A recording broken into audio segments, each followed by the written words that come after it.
Well, amid the escalating situation in Gaza, South Africa has recalled its diplomats in Israel. One might, I guess, imagine for a type of dressing down. Pretoria has expressed its disappointment over the continued Israeli attacks. The cabinet has also noted the continuing disparaging remarks of the Israeli ambassador to South Africa about those who are opposing the atrocities and genocide of the Israeli government. The position of the Israeli ambassador to South Africa is becoming very untenable. The cabinet has decided to instruct DIRCO to take the necessary measures within the diplomatic channels and protocols to deal with the conduct of the ambassador of Israel to South Africa.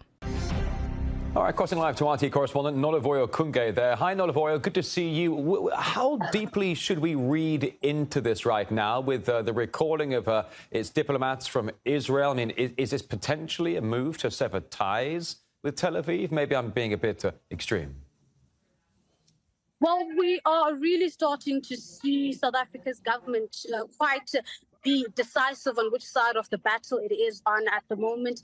Just as the minister there said it, that South Africa is indeed recalling also its diplomats from Tel Aviv for talks. The cabinet says it does believe that Israel is harming the global peace order and the system underpinning that particular global peace order. Therefore, it has decided to withdraw its diplomats in Tel Aviv for consultation. But then the time frame and the duration of that consultation is still unknown. And of course, on the ground, a lot of experts and analysts say that this move is in alignment with the human rights violations in Palestine and the global order and the global calls for peace and justice on that side. It also echoes international demands for justice and peace, further intensifying grassroots support for Palestinian rights. And as you would remember, Rory, that this is not the first time that South Africa has taken an action of this kind towards Israel. In 2008, the same thing happened. The government took a very big decision to downgrade its Israeli embassy in Israel, also for the same reasons. Many are now asking if the ANC, the African National Congress, the ruling party, can take these kinds of decisions. What is holding them back from expelling the Israeli ambassador in South Africa? But as we've heard there from the presidency, that President Cyril Ramaphosa's cabinet has instructed the Department of International Relations to take action now on the Israeli ambassador to South Africa. It does seem like the presidency feels like the ambassador and the embassy is making statements that contradict what South Africa stands for, because from the 7th of October, the South African government did say it condemns in the strongest terms possible the act of violent aggression carried out by Israeli armed forces along the Gaza Strip. In fact, this is what International Affairs Minister Dr. Naledi Pandor had to say about that.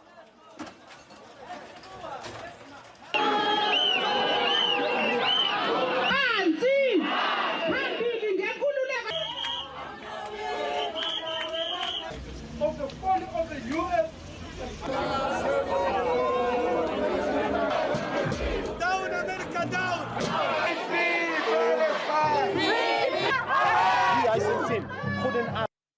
There's also an understanding that we have as media that there's a briefing tomorrow where the Minister of International Relations will make a statement on the conflict between Israel and Palestine. Some are hoping that the minister announces the shutting down of the Israeli embassy, because we all know that on issues concerning the Middle East, South Africa's government does not hold back.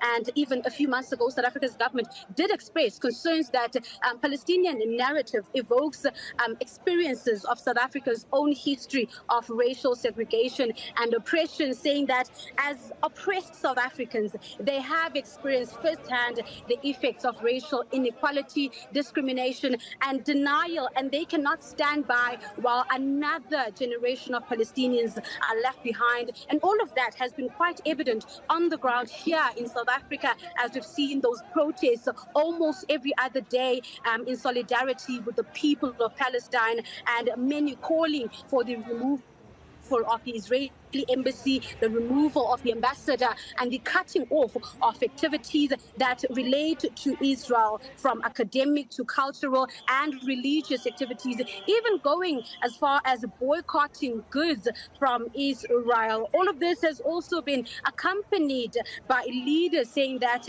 if there's any country or countries that comprehend the suffering and the struggle for freedom and independence of Palestinian people, it is the African continent and the countries in Africa and the people of Africa. Of course, several countries have also recalled their ambassadors to Israel since the war started about a month ago. South Africa happens to be the second African nation to do that, just after Chad has recalled an envoy from Israel since the war began.